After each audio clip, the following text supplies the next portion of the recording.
Hola de nuevo. Vamos a terminar hoy la parte importante del tema hablando del teorema de Bayes o el cálculo de probabilidades a posteriori. Bien, básicamente para entender la idea, el teorema de Bayes se utiliza para darle la vuelta a las probabilidades condicionales cuando nos las preguntan al revés de lo que sabemos calcular. Vamos a verlo desde un ejemplo. Aquí tenemos dos bolsas iguales en la que hay caramelos. En una hay 4 caramelos de chocolate y una de limón, y en la otra hay 1 de chocolate y 9 de limón. Extraemos un caramelo al azar de una cualquiera de las bolsas. No sabemos qué bolsa es. No son distinguibles desde fuera. Y el caramelo que obtenemos resulta que es de chocolate. Hemos sacado el caramelo y lo hemos visto. Ya hemos sacado el caramelo. Lo tenemos en la mano y lo hemos podido mirar. Entonces, claro,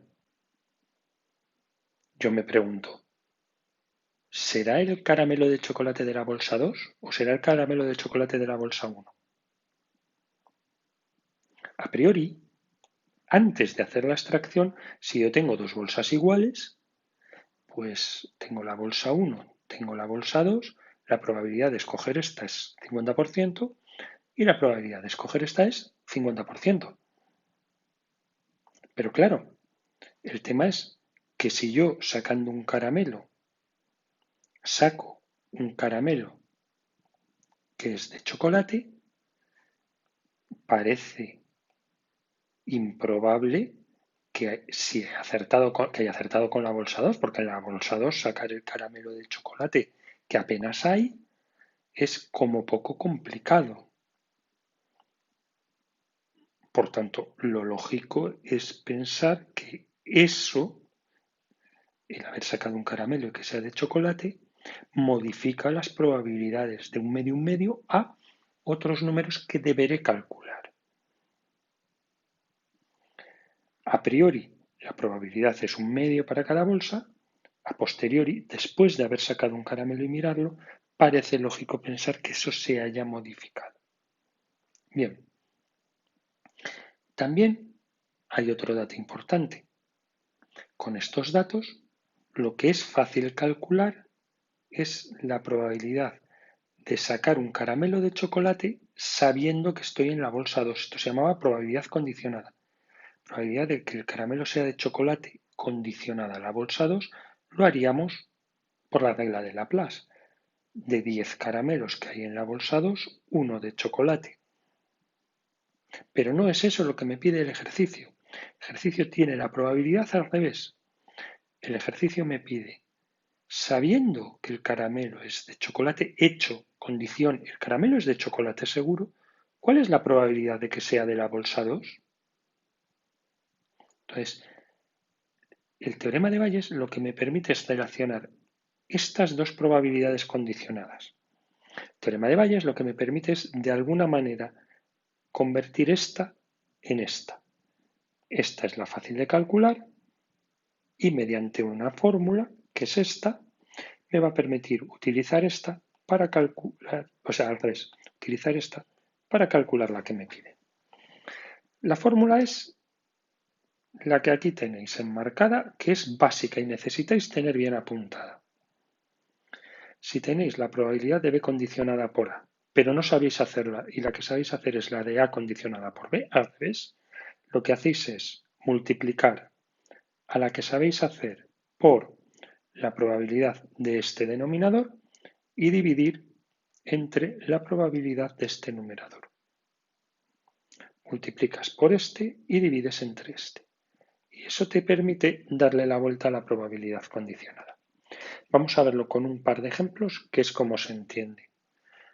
Sobre los datos de nuestras bolsas iguales, 4 caramelos de chocolate, 1 de limón en la bolsa 1, 1 de chocolate, 9 de limón en la bolsa 2, vamos a utilizar esa fórmula, sabiendo que las dos probabilidades del numerador siempre van a ser inmediatas, siempre van a estar en los datos, pero la probabilidad del denominador nunca va a venir en los enunciados. Siempre va a requerir que hagamos el teorema de las probabilidades totales para calcular esta de aquí. Vamos a anotar los datos.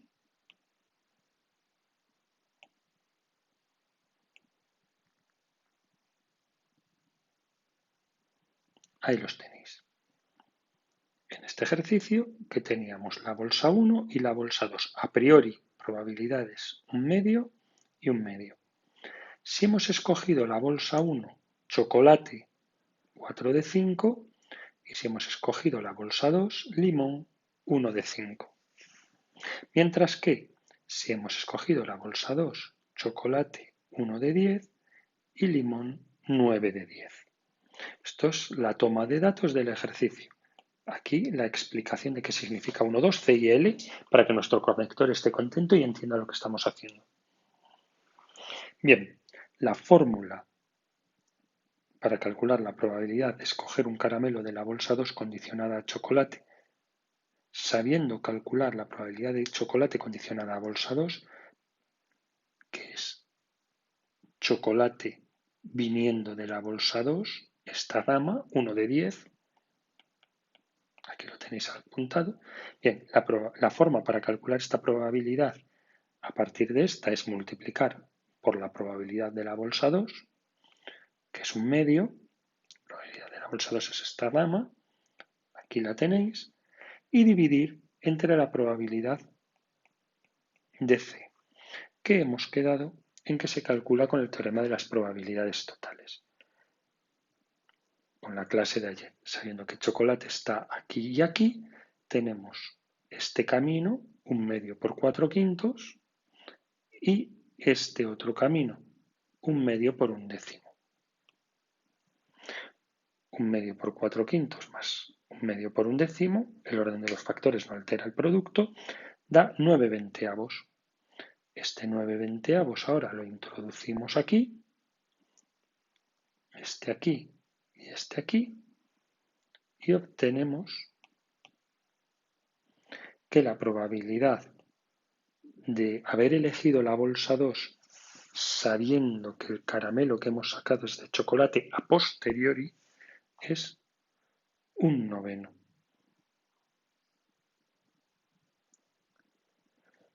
Vale. Podemos comprobar con la misma estrategia que la probabilidad de que provenga de la bolsa 1, sabiendo que es de chocolate, es decir, probabilidad de chocolate condicionada a bolsa 1 por probabilidad de bolsa 1 partiendo por probabilidad de chocolate. La probabilidad de chocolate ya la tenemos calculada, no hace falta volver a calcularla.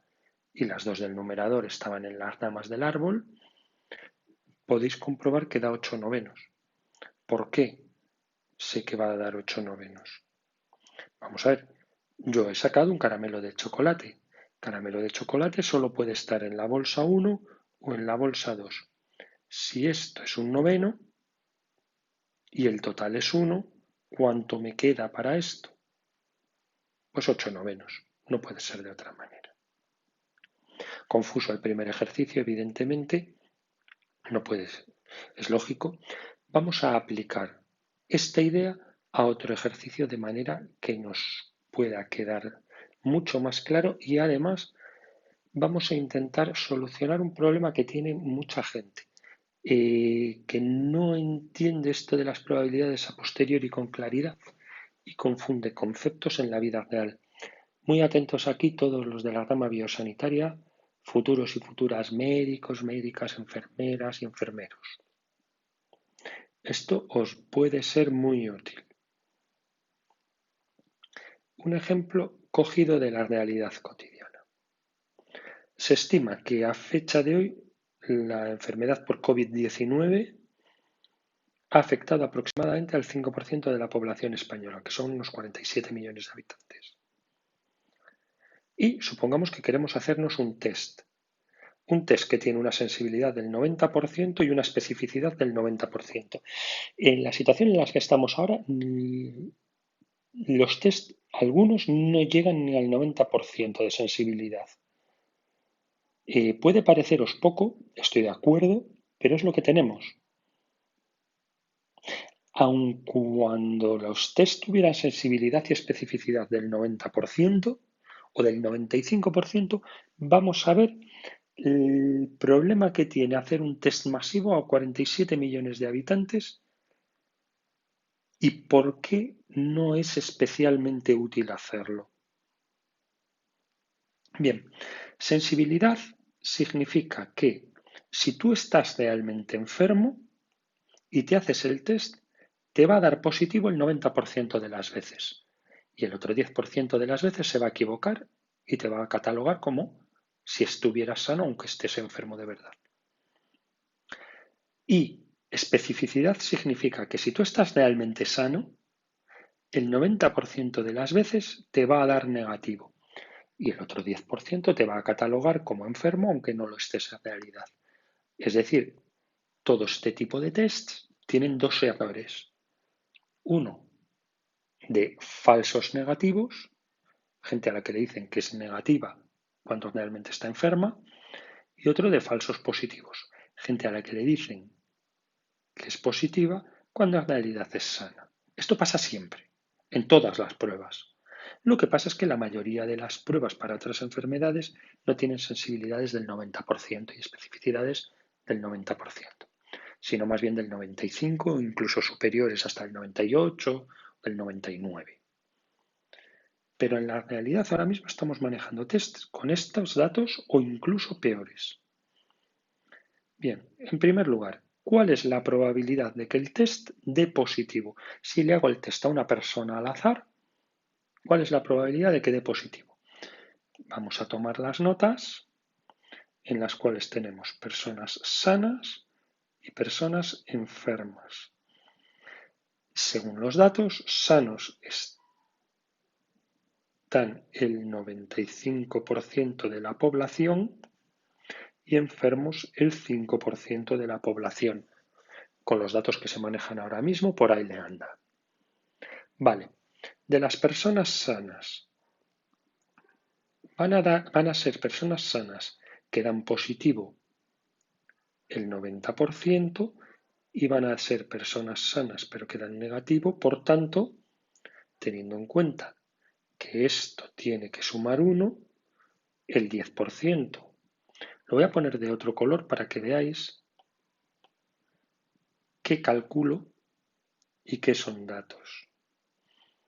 Así que este 0,95, que tampoco era realmente un dato, también lo voy a poner verde.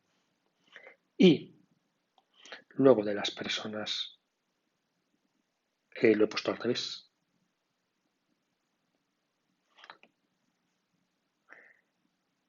Sanos negativos 0,9, sanos positivos 0,1, enfermos positivos y enfermos negativos, enfermos positivos 0,9 y enfermos negativos 0,1. A ver, que me he liado precisamente por lo que os estaba explicando antes de decir que S es sanos, E es enfermos y en mi cabeza se han cruzado. Más es prueba positiva y menos es prueba negativa. Repito, sana está el 95% de la población, enferma ha estado el 5% de la población. Dan positivo si están sanos el 10%, porque si están sanos dan negativo el 90%. Este es el dato al que yo antes he bautizado como especificidad. Estando enfermos dan positivo el 90%, que es la sensibilidad, y por tanto, como esto tiene que sumar 1, estando enfermos dan negativo el otro 10%. Entonces, la primera pregunta que me hacen es cuál es la probabilidad de que dé positivo el test. Esto es lo que yo ayer llamaba teorema de las probabilidades totales. Tengo que seleccionar cómo se puede llegar a un resultado positivo, que son estas ramas, 0,95 por 0,1 y esta otra, 0,05 por 0,9. 0,95 por 0,1 más 0,05 por 0,9. Estas cuentas me dan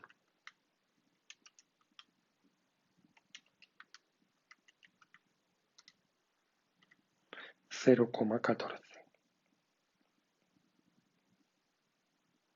Y este es el teorema. Las probabilidades totales.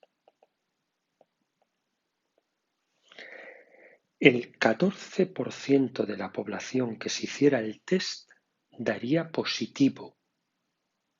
¿Cómo puede dar positivo un 14% si la enfermedad solo la ha dado el 5%?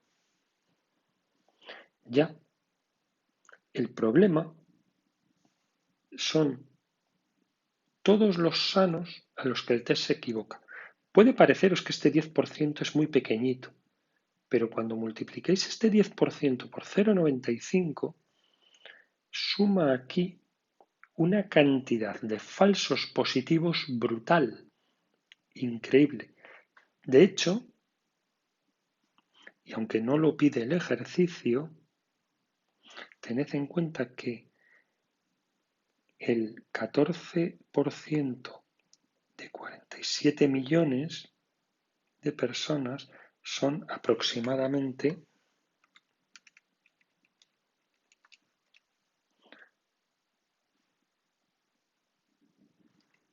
6 millones y medio, algo más de 6 millones y medio, cuando yo he calculado un 5% teniendo en cuenta que los recientes estudios dicen que en la realidad la enfermedad la han pasado en torno a 2 millones y medio de personas, no más. Fijaros hasta qué punto se pueden colar falsos positivos en una prueba como esta. Bien, vamos al apartado B, que es el que nos interesa hoy, que es lo que os estaba explicando, que es el test ha dado positivo. La condición segura es que el test ha dado positivo. Y me pregunta la probabilidad de que yo realmente esté enfermo con un test positivo. Teniendo en cuenta toda la cantidad de falsos positivos que se han metido, no va a ser ese 90% que uno estima. Vamos a ver, si la sensibilidad es el 90%, detecta bien el 90% de los positivos. Sí, pero el 90% es la probabilidad de positivo sabiendo que estás enfermo. Esto es el 90% de los datos. Y a mí me preguntan la probabilidad al revés. ¿Cómo se le da la vuelta a esta probabilidad? Fácil y sencillo. Probabilidad de positivo condicionado a enfermo, le damos la vuelta, multiplicamos por la probabilidad de este de aquí y dividimos entre la probabilidad de este de aquí. La buena noticia es que no tengo que volver a hacer el teorema de las probabilidades totales porque ya lo he hecho. La mala noticia es que en muchos ejercicios no me piden los dos apartados. En muchos ejercicios se saltan el apartado A y me piden solo el apartado B. ¿Por qué? Porque en realidad, si yo no hubiera hecho el apartado A ahora mismo, tendría que hacerlo ahora para poder sustituir aquí. Bien, ponemos los datos que tenemos. Probabilidad de positivo condicionado a que esté enfermo es esta rama, 0,9 por probabilidad de enfermo, que es esta rama, 0,05 dividido entre la probabilidad de positivo, que la tengo aquí, que es 0,14. Mucho cuidado con no perder decimales. En este caso era un 0,14 perfecto. Si no, tendríamos que haber guardado este número en la memoria y utilizarlo con todos sus decimales. Bien, pues entonces, si ahora hacemos 0,9 por 0,05 y lo dividimos entre 0,14, nos da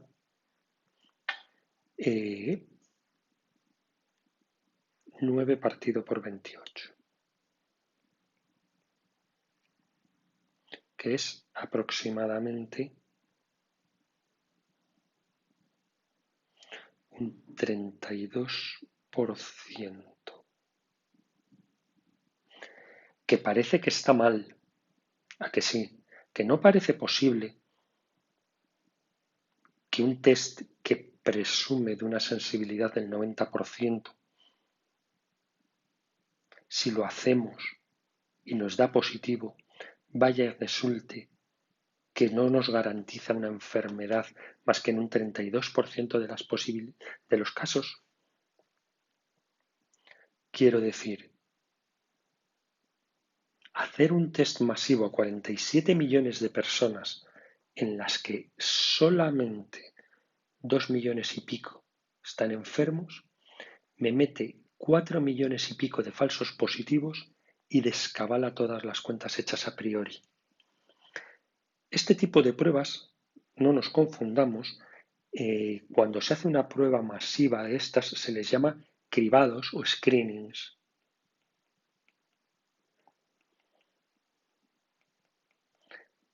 Este tipo de cribados tienen utilidad con test con sensibilidades del 99% o en poblaciones en las que la enfermedad esté más extendida.